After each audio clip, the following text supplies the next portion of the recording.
আজকে আমি আপনাদের দুইটি চুদলিংপং সিনেমা রেকমেন্ড করব, যেগুলো সিনেমা বা বিনোদন হিসেবে মোটেও খারাপ নয়, কিন্তু এর কমেডি দেখলে আপনাদের মনে হবে যে এর নাম চুদলিংপং দেওয়া যেত। তো প্রথমটি হচ্ছে তেলুগু ইন্ডাস্ট্রির একটি সিনেমা যার নাম হচ্ছে সুদিগাড়ু।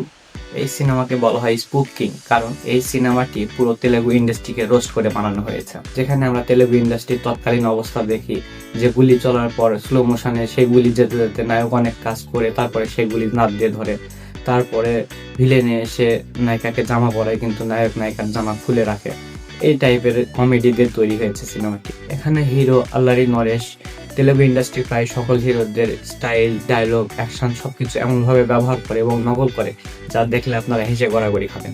গল্পে সিরিয়াস তেমন কিছু নেই, তবে কমেডি টাইমিং আর ডায়লগ ডেলিভারি এত পারফেক্ট যে আপনি হাসতে বাধ্য হবেন। শেষে বলতে চাই, এটা এমন একটা সিনেমা যা বারবার দেখলেও আপনারা বোর হবেন না, কারণ এটা শুধু সিনেমা না, এটা বরং পুরো তেলুগু ইন্ডাস্ট্রি ফিল্মের আয়না।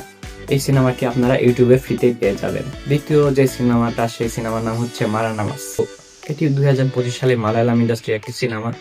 মালায়ালাম ইন্ডাস্ট্রি কিন্তু লো বাজেটে সবসময় গল্প আর ন্যাচারাল অ্যাক্টিং এর জন্য বেশ বিখ্যাত। মারানামাস হচ্ছে সেই ধারেরই আরেকটি দারুণ উদাহরণ, যেখানে আমরা বাসিল জোসেফকে নায়ক হিসেবে দেখি। সে একজন ছাপরি ইউটিউবার। আমার গল্প মূলত একজন বাস ড্রাইভার এবং কন্ডাক্টরকে ঘিরে আবর্তিত হয়, যেখানে আমরা দেখি বাস ড্রাইভারের বিয়ে বিশেষ কোনো কারণে ভেঙে যায় এবং তার বয়স অনেক হয়ে গেছে।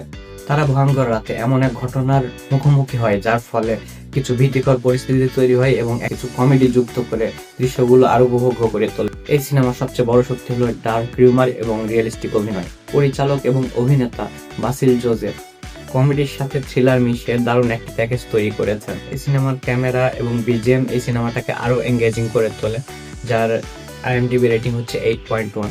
আপনারা চাইলে দেখে ফেলতে পারেন 2025 সালে মালায়ালাম সিনেমা, যার নাম হচ্ছে মারানামাস।